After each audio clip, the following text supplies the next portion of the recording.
In the run-up to the USVI general elections, the lieutenant governor debate on Monday covered a wide range of topics, but one which received intense interest was the question of sexuality.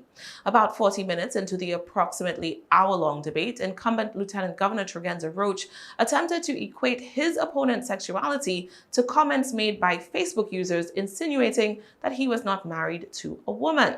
You can't complain and say that you are a target of discrimination with regard to your sexual orientation and still participate or allow conversations like that where you know the intent is the same. The question of sex and sexuality was impossible to avoid, with Janelle Soro, the first openly gay candidate in the territory to seek the lieutenant governor's office. As such, Monday's debate placed a microscope on the rights and freedoms of the LGBTQ community and those who claim to be defending traditional gender identities.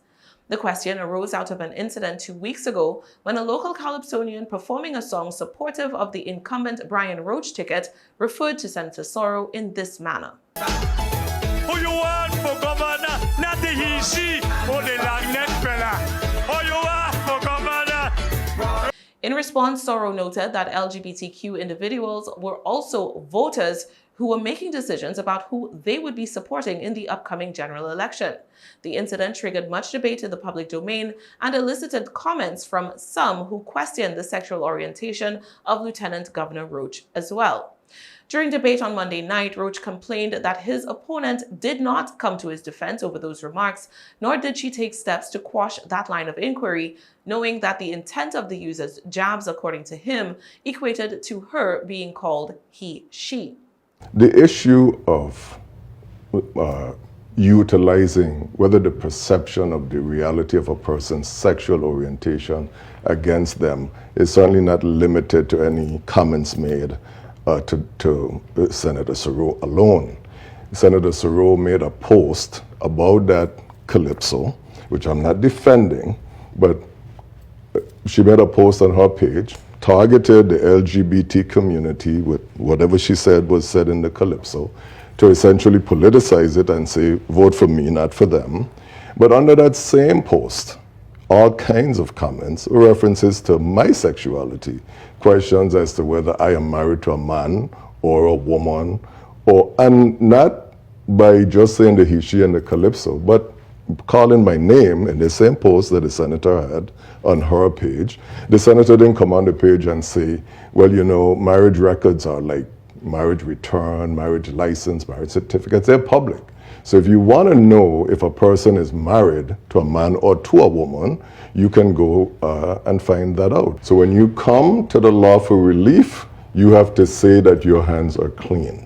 So you can be participating in the same kind of conversation and then need an apology addressed to you because you are offended by a particular reference. Your hands have to be clean as well. The environment was fast. First of all, the environment was fast out at that rally on a Tuesday night, and an apology came the following, I want to say maybe Sunday or Monday.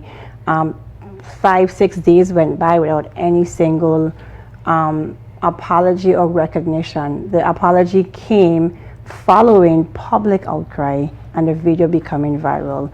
Yes, under the post, and no one under the post called him a name. They retaliated in support, saying, listen, if you're going to call out one, do we question the other person? And we actually, we're not fair to men. We're not fair in this political arena. We are not fair. We don't judge men and women the same at all.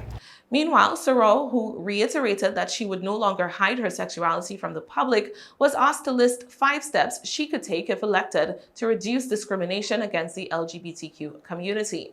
In her response, which included ongoing efforts to pass the Equality Act that would legally ban discrimination against all, inclusive of people who identify as non-heterosexual, Soro also talked about showing up as herself and not hiding in the proverbial closet.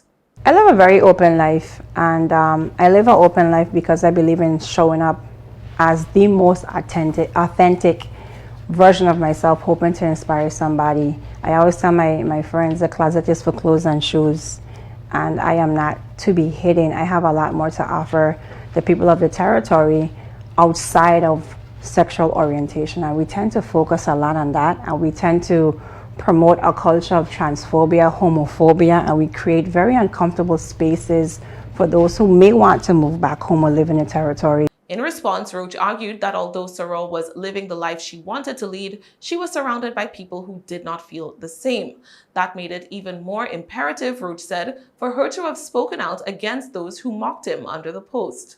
You may live an authentic life, but you know that it doesn't mean that your community has not changed. We live in a community where men, heterosexual men, are afraid to eat a banana in a particular way because somebody might think they have experience with another male's genitalia. This is the level of homophobia that we have in this community. And I think it's up to all of us to work to address it. The Lieutenant Governor's debate was a collaboration between the Virgin Islands Consortium and WTJX.